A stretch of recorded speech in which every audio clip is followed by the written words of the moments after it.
the Michelin stars.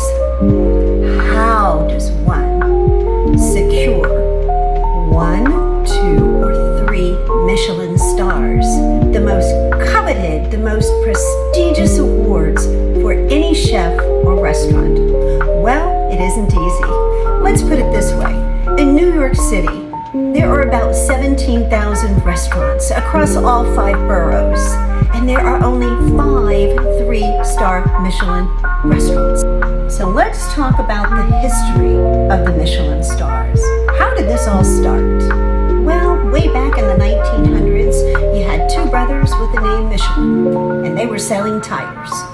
They came up with some pretty clever marketing. They developed something called the Michelin Guide, and inside of that guide were little pins of places to stop all along the way for dining. More driving meant more tires being replaced. As time passed, it became a standard so high, the very standard of excellence, when a place began to get rated and ranked by the Michelin Guide. That turned into 1 star, 2 stars, and the coveted 3 stars.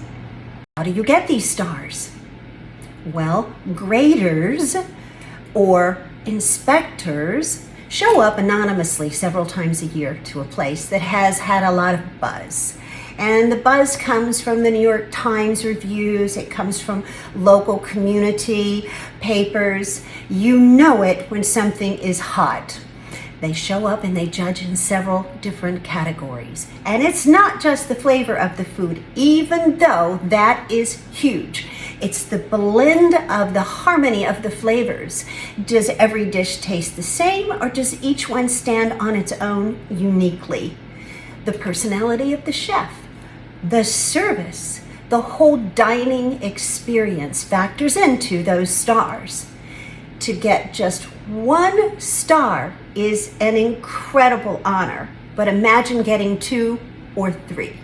And yes, you can lose your star. Sadly, it happens. And when that happens, it really deflates the entire restaurant to a certain degree.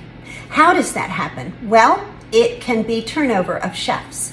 And it could be that the wonderful expertise of the prior chef has not really caught on with the new chef.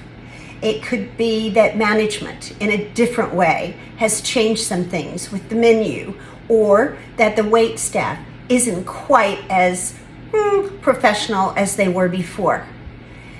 Every year, you must get renewed for your star, and every year will determine if you get another star. One of my favorite restaurants of all time is Le Bernardin. And I'm happy to say that Le Bernardin is still standing in New York City as a 3-star restaurant, and considered by many people perhaps the best restaurant in the entire world.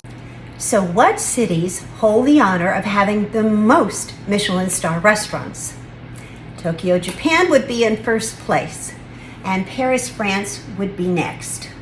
When I travel, one of the very first things I do is Google Michelin star restaurants 1 to 3 and or James Beard award winners. That way I know that on my trip I am going to carve out some time for at least one incredibly divine culinary experience.